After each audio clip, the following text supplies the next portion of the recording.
ጠቅላይ ሚኒስትር አብይ አህመድ በአዲስ አበባ ስለሚነዱት ቅንጡ መኪና ባለቤቶች ያጋለጡት መረጃና የኢትዮጵያውያን ኑሮ። ጤና ይስጥልን ኢትዮ ፍሮንቶች ነን። አብራችሁ ስትቆዩ ይህን ጉዳይ በጥልቀት ትሰማላችሁ። እስከዛው ቻናላችንን ሰብስክራይብ፣ ላይክ እና ሼር እያደረጋችሁ አብራችሁን ቆዩ። ጠቅላይ ሚኒስትር አብይ አህመድ ማክሰኞ ሰኔ 30 ቀን 2018 ዓ.ም በህዝብ ተወካዮች ምክር ቤት ተገኝተው ተጠይቀው ማብራሪያ ከሰጡባቸው ጉዳዮች መካከል ኢኮኖሚያዊ ጉዳዮች ብቻቸውን ከ40 ደቂቃ በላይ ይዘው ነበር። በተለይ የሰራተኞችና ነጋዴዎች ገቢ ማደግን አስመልክቶ የተናገሯቸው ነገሮች በጣም ጥያቄን የሚያጭሩና የህዝብን የኑሮ ሁኔታን ለመለካት ጥቅም ላይ የዋሉ መረጃዎች እንደምን ያሉ ናቸው የሚል ግዙፍ ጥያቄዎችንም ያስነሳሉ። ጠቅላይ ሚኒስትር አብይ አህመድ በዚሁ መድረክ ላይ በከተማው የሚነዱ መኪኖች የገቢ ማደግ ማሳያ ናቸው ለማለት የሞከረ ንግግርን አድርገዋል። እንፈልገዋለን፣ አንጠላውም። ግን እንደው ለአይን እንዲሆናችሁ እዚህ ከተማ ውስጥ የሚነዱ መኪናዎች ተመልከቱ ውስጥ ገቢ የሌለው ሰው እድገት የሌለው ሰው እንደነዚህ አይነት መኪናዎች እንዴት ይሆናል? በቀድሞ የኢህአዴግ ጊዜ አሁን ደግሞ በብልጽግና ጊዜ ከከፍተኛ ባለስልጣናት እስከ ተራው ካድሬ ስለ ህዝብ የኑሮ መቸገር ሲነሳ ህዝቡ ከተቸገረ በአዲስ አበባ በየስጋ ቤቱ ቁርጥ የሚቆርጠው ሰው እንዴት በዛ፣ ፎቅ የሚሰራውስ እንዴት በረከተ፣ የህዝቡ ገቢ ቢያድግ ነው እንጂ የሚል መከራከሪያን ያነሳሉ። ጠቅላይ ሚኒስትር አብይ አህመድም ስለ ገቢ ማደግ ሲያወሩ በከተማው የሚነዱት ቅንጡ መኪኖች የሰውን ገቢ ማደግ ማሳያ አድርገው አንስተዋል። ስለ ህዝብ ገቢ ማደግ ሲነሳ እንዲህ አይነት ጥቂት ሰዎች የሚኖሯቸውን ኑሮዎች ምሳሌ ማድረግ የጥናት ሰዎች እንደሚሉት የተሳሳተ የናሙና አወሳሰድ ነው የሚሆነው። ስራቸውና ገቢያቸው ፈቅዶላቸው በዋና ከተማ ኖረው የተዝናና ህይወትን የኖሩ ሰዎች እንዴት የሀገሩ ሙሉ ህዝብ ገቢ ማደግ ማሳያ ይሆናሉ? ሙሉ ሀገሩ ቀርቶ በዋና ከተማዋ አዲስ አበባ ገቢያቸው እያዩት ትላንት ይኖሩት የነበረውን ኑሮ እንዳይኖሩና እየወረዱ እንዲመጡ ያደረጋቸውን ሰዎች የቱ ጋር ልንመድባቸው ነው? ጠዋት ለስራ ወጥተው ማታ እየገቡ ደሞዛቸው ግን የወሩን ግማሽ እያሳለፋቸው ያሉኑ ሰዎችም አልበዙም ወይ የሚል ጥያቄም ይነሳል። ጠቅላይ ሚኒስትር አብይ አህመድ ማብራሪያ የሰጡበት ፓርላማ ራሱ ከዚህ ቀደም ባደረጋቸው ስብሰባዎች ላይ የመንግስት መስሪያ ቤት ሰራተኞች ምሳ የሚበሉት ስለሌላቸው ምሳ ሰዓት ላይ የሃይማኖት ቦታ ያሳልፋሉ፣ የሆቴል ቤት ትርፍራፊ የሚቃርሙም አሉ ተብሏል። ይህ የገቢ ማነስን ያሳያል። አንዳንዶች ገቢያቸው አድጎም ከዋጋ ንረቱ ጋር መጣጣም ስላልቻለ ኑሯቸው ወርዷል። እኚህን ማሳያዎች ስናይ የህዝብን ገቢ ሁኔታ በጥቂቶች ኑሮ መለካት አደጋለሁ። መንግስት ህዝቡ ሀብታም እንደሆነ እያሰበ መምጣቱ ይሆናል የመብራትና መሰል መንግስት የአገልግሎት ዋጋ ህዝቡ ላይ እንዲነር ያደረገው እንድንል ያደርገናል። መኪና ያለው ሁሉ በጣም ሀብታም ነው በሚል ለታርጋ 56,000 ብር መጠየቁም ሌላው የእይታ መዛነፍ ይመስላል። በየትኛውም ኢኮኖሚ ውስጥ ደግሞ የህዝብን ሀብት እየነጠቁ የሚከብሩ 1% ሀብታሞች መኖራቸው መረሳት የለበትም። ጠቅላይ ሚኒስትር አብይ በዚሁ መድረክ ላይ ነጋዴዎች ወጪ በዛብን፣ ገቢያችን አነሰ ይላሉ። ነገር ግን እንዲህ የሚሉት አብዛኞቹ ይህን ካሉ በኋላ ወዲያው ሌላ ቅርንጫፍ ይከፍታሉ ሲሉ ሌላ አደገኛ ንግግርን አሰምተዋል። ቅድም እንዳነሳሁት ፕሮፊት ማርጂን ላይ ሰዎች ሊያስቡበት ይገባል። በነገራችን ላይ አንዳንድ የሥራ መስኮች ለትዝብት እንዲሆናችሁ፣ ለምሳሌ አቶ ታገሰ ሻይ ቤት ካላቸው ሄዳችሁ ገበያ እንዴት ነው ብትሏቸው ገበያ የለም፣ ታክስ በዛ፣ ሰራተኛ እንደዚህ ሆነ ይሏቸዋል። በሳምንቱ ግን ሁለተኛ ብራንቼን ከፍቻለሁና አመርቅልኝ ይላሉ። ምሳሌ ነው።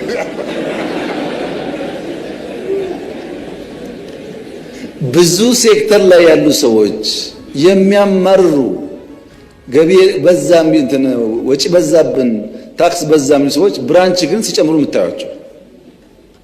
ወጪ ከበዛ ገቢ ከሌለ ብራንች አያስፈልግም፣ ስራውን መተው ነው የሚያስፈልገው። በሱቅም በሻይ ቤትም በሁሉም ይታያል። ይህን የሰማ ነጋዴ ነገ ግብር በአደገኛ ሊቆለልበት እንደሚችል ቢፈራ አይፈረድበትም። ምክንያቱም ከሰርኩ ቢል ገቢ ሊያሸሽ ነው፣ ከዛ ደግሞ ሌላ ቦታ ቅርንጫፍ ሊከፍት ነው ተብሎ በመንግስት ሊታሰብበት እንደሚችል በጠቅላይ ሚኒስትር አብይ አህመድ ቁልጭ ተደርጎ ተነግሮታል። ጠቅላይ ሚኒስትሩ እንዳሉት ገቢ የቀነሰ ወጪ በዛብኝ ብለው ሌላ ቀን ደግሞ ቅርንጫፍ የሚከፍቱ አሉ። ግን አብዛኞቹ ነጋዴዎች እንደዚህ ናቸው ብሎ መናገር አይቻልም።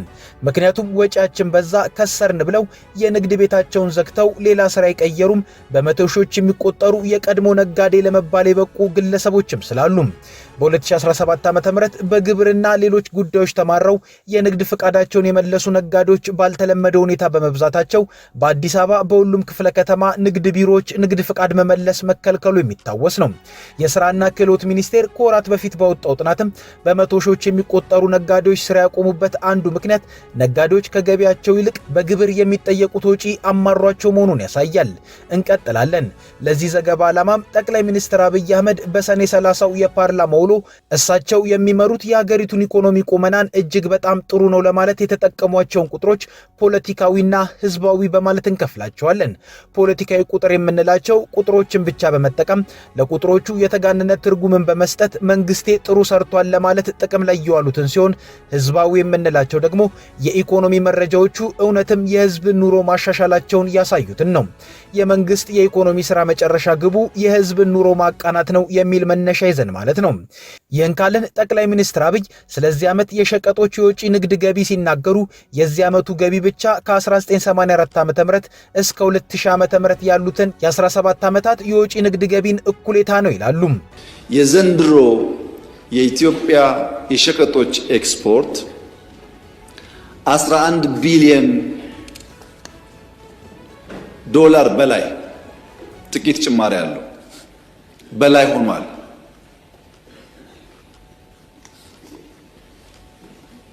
እንደው ዛሬ በተቻለ መጠን ወንድሜን መናገር አልፈልግም፣ ግን የኤክስፖርቱን ያነሱት ጉዳይ ላይ እንደው ለሳቸው እንትን እንዲሆን 11 ቢሊዮን ማለት ክቡር ዶክተር ደሳለኝ በኋላ ዳታ እንዲያዩ ከ1984 እስከ 2000 ዓመተ ምህረት 17 ዓመት ኢትዮጵያን የሚያክል ሀገር ኤክስፖርት ያደረገው 11 ቢሊዮን። የ17 ዓመቱን በአንድ ዓመት ማምጣት እድገት ካልሆነ ታዲያ ምን እድገት ይሆናል? ከ84 እስከ 2000 ያለ የኢትዮጵያ ኤክስፖርት ብትደምሩት 11 ቢሊዮን ዶላር። 17 ዓመት ሙሉ ኢትዮጵያ ኤክስፖርት ያደረገችውን ዘንድሮ በአንድ ዓመት አመጣ ነው። ይሄ የግለሰቦች ድል አይደለም፣ የመላ ኢትዮጵያውያን ድል ነው። ጠቅላይ ሚኒስትር አብይ ይህን ቁጥር ከወራት በፊት ከኢትዮጵያ ቴሌቪዥን ጋር ባደረጉት ቆይታም አንስተውታል። እኛ የ17 ዓመቱን ደምረን ከዚህ ዓመቱ ጋር ማነጻጸር ውስጥ አንገባም። ነገር ግን ይህ ንጽጽር ትክክል ነው ወይ የሚለውን እንጠይቃለን። ጠቅላይ ሚኒስትር አብይ የዚህን ዓመት የኤክስፖርት ገቢ ለማወዳደር መነሻ ያደረጉት 1984 ዓመተ ምህረትን ነው። የዚህ ዓመት ጅማሬ እንግዲህ ኢህአዲግ ከገባ ገና በአንድ እጅ ጣት የሚቆጠሩ ወራት ናቸው። ኢህአዲግ ኮሚኒስት የነበረ ኢኮኖሚን የተረከበው ኤክስፖርት አድጎ 100 ሚሊዮንና ቢሊዮን ዶላሮችን የሚያመጡ ባለሀብቶችን ማግኘት በዛ ጊዜ ዘበት ነበር። ጅማሮቹን ቢኖሩ ነፃ ገበያ የታወጀው ህገ መንግስቱ ከ3 ዓመት በኋላ ሲጸድቅ በ1987 ዓመተ ምህረት ነው።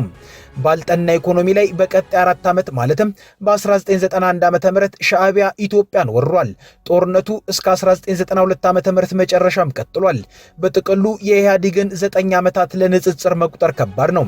አንድም ፍጹም ኮሚኒስታዊ ስርዓትን ስለተረከበ፣ አንድም አዲሱ የገበያ ስርዓት እንደተዘረጋ ኢትዮጵያ ስለተወረረች፣ እንደገና የዚህን ዓመት ኤክስፖርት ግኝት ለማወዳደር ከ1984 እስከ 2000 ዓመተ ምህረት ያሉት ዓመታትን ለምን ተመረጡ?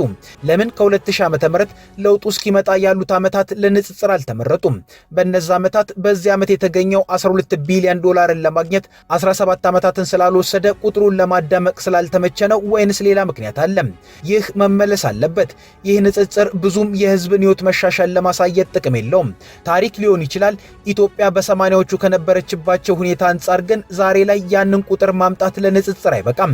ይበቃል ከተባለ ግን እነ ጤፍና እነ ዘይትን የመሳሰሉት ምርቶች ዋጋቸው ከ1984 እስከ 2000 ዓመተ ምህረት የጨመረበት መጠን ከ2010 ዓመተ ምህረት እስካሁን ከጨመረበት አንጻር ሲታይ የቱ የባሰ ጨምሮ የህዝብን ህይወት አመሰቃቅሏል የሚል ማነጻጸሪያም ሊመጣ ግድ ነው ማለት ነው።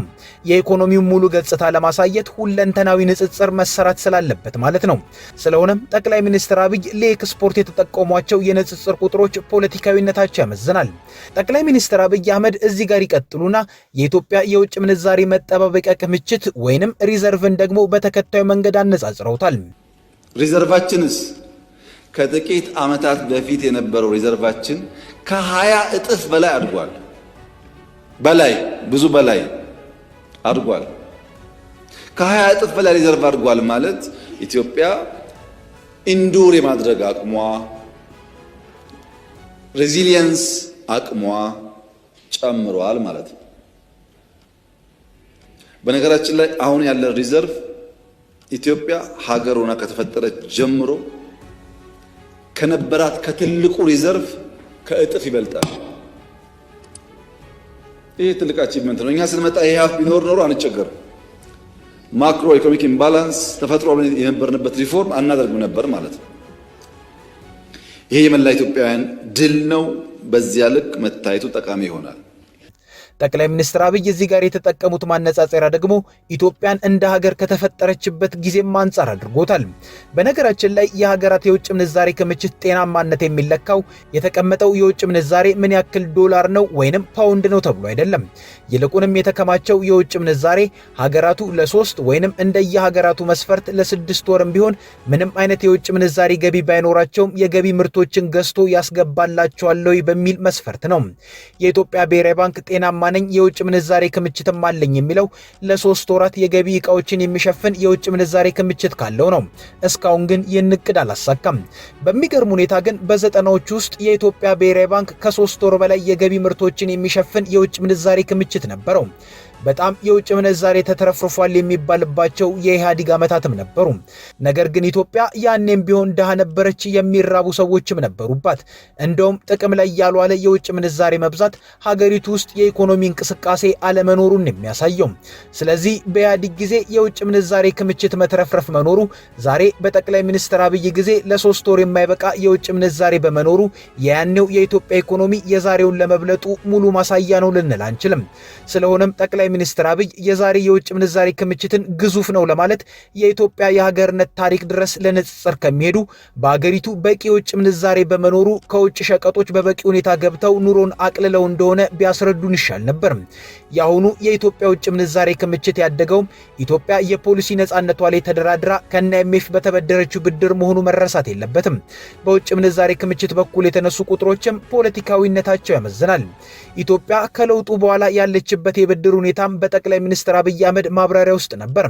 ከለውጡ በኋላ አንድም ወለዱ ውድ የሆነና የመክፈያ ጊዜው ያጠረ የንግድ ብድር ወይንም ኮሜርሻል ሎን አልወሰድንም ብለዋል። አይ ቲንክ አንዱ ልንመሰገንበት የሚገባ አንኳር ስራ የኢትዮጵያን ዕዳ ችግር አለበት አመጣጡም ግዝፈቱም ብለን የወሰናቸው ውሳኔዎች የተከበረው ምክር ቤት በከፍተኛ አክብሮት ሊያዩ የሚገባ ይመስለኛል። ለምሳሌ ባለፉት 8 ዓመታት $1 ኮሜርሻል ሎን አልተበደርንም ማለት እንዴት ቀለል ይላል። ብዙ አፍሪካ ሀገራት እኮ ኮሜርሻል ሎን ተበድረው ብድር ደሞዝ ይከፍላሉ። ተበድረው ደሞዝ ቢከፍሉ እኮ አሉ። እኛ ለልማትም አያስፈልግም ነው ያለው። ይሄ ትልቅ ውሳኔ ነው። ታስታውሳላችሁ የዛሬ ዓመት ገደማ ኢትዮጵያ ዕዳ መክፈል አቅቷት ዲፎልት አድርጋለች የተባለው ቅድም የተነሳው የዩሮ ቦንድ ጉዳይ ያኔም ተናግሬ ያለው ኢትዮጵያ መክፈል አቅቷት ሳይሆን እነዚያ ዕዳዎች በድርድር መልክ መያዝ አለባቸው የሚል እምነት ነበረን ብያቸዋለሁ። አበዳሪዎቻችንም እናመሰግናለን። ተሳክቶልን ዩሮ ቦንድን ጨምሮ ከብዙ አበዳሪዎቻችን ጋር ተስማምተናል። እዚህ ጋር ጠቅላይ ሚኒስትር አብይ ያወሩት እውነት ቢሆንም ነገር ግን እሳቸው ወደ ስልጣን ከመምጣታቸው ጥቂት ጊዜያት በፊትና በኋላ ኢትዮጵያ ዕዳ የመክፈል አቅሟ በጣም የተዳከመ መሆኑ በዓለም አቀፍ መዛኞች ስለተረጋገጠ የኮሜርሻል ብድር የሚሰጣት ማግኘት ከባድ ነበር። አንድ አካል ደግሞ በሆነ ነገር ሲመዘን ያንን ነገር ማድረግ የሚችልበት ወይም የማይችልበት ሁኔታ በተመሳሳይ ካለ ነው። ኢትዮጵያ ደግሞ ጠቅላይ ሚኒስትር አብይ እንዳሉት የኮሜርሻል ብድሮችን ያልተበደረችው ስላልፈለገች ሳይሆን ስለማትችል ነው። መበደር ችላ አልፈልግም ስላላለች ይህንን መመዘኛ መጠቀም ይከብደናል። እስከዚህኛው ድረስ ጠቅላይ ሚኒስትር አብይ የህዝብን ኑሮ ቀጥታ የሚገልጹ የኢኮኖሚ ቁጥር መግለጫዎችን አላነሱም ነበር። በኋላ ግን አንድ ተስፋ ሰጪ ነገርን አነሱ። እሱም መንግስታቸው በቀጣይ 5 ዓመታት 1.5 ሚሊዮን ቤቶችን ለመስራት ማቀዱንና ይህም በተለያየ መንገድ እንደሚከናወን ለቤት መስሪያም ብድር ወይንም ሞርጌጅ ይመቻቻል ብለዋል። አሁን ግን አሻሽለን 1.5 ሚሊዮን ቤት አቅደናል። በዚህ 5 ዓመት ውስጥ ቢያንስ 1.5 ሚሊዮን ቤቶች እንገነባለን። በማን በመንግስት በግል በመንግስትና በግል አጋርነት በተለያየ መንገድ ያን ለማድረግ እንደተባለው ፖሊሲ ተቀርጿል፣ ጸድቋል። በካቢኔ ቴክኖሎጂ የስሪዲን ጨምሮ በርከት ያሉ ቴክኖሎጂ ያስገባን ነው። የኮንስትራክሽን ግብአት ፋብሪካዎች አብዛኛዎቹ እያለቁ ምርት እየጀመሩ ነው። ሰዎች ስልጠና ወስደው እየተዘጋጁ ነው። በሁሉም ክልሎች በገጠርም በከተማም እንቅስቃሴዎች አሉ። እነሱን አጠናክረን በዚህ 5 ዓመት ቢያንስ 1.5 ሚሊዮን ቤት እንገነባለን። ለዚያም የሞርጌጅ ስርዓት እያበጀን ነው። ሰዎች ቤት መግዛት ካልቻሉ እንዴት መከራየት ይችላሉ? እንዴት ከገበያቸው እየከፈሉ በረጅም ጊዜ ውስጥ የቤት ባለቤት መሆን ይችላሉ? የሚለውን ጉዳይ መንግስት እየሰራበት ይገኛል። ይህ የቤት ጉዳይ ከተፈጸመ ትልቅ ተስፋ ነው። ከኢትዮ ፍሮንት የዛሬ ጉዳያችን ይኸው ነበር። አብራችሁን ስለቆያችሁ እናመሰግናለን። ቻናላችንን ሰብስክራይብ አድርጉልን። መልካም ጊዜ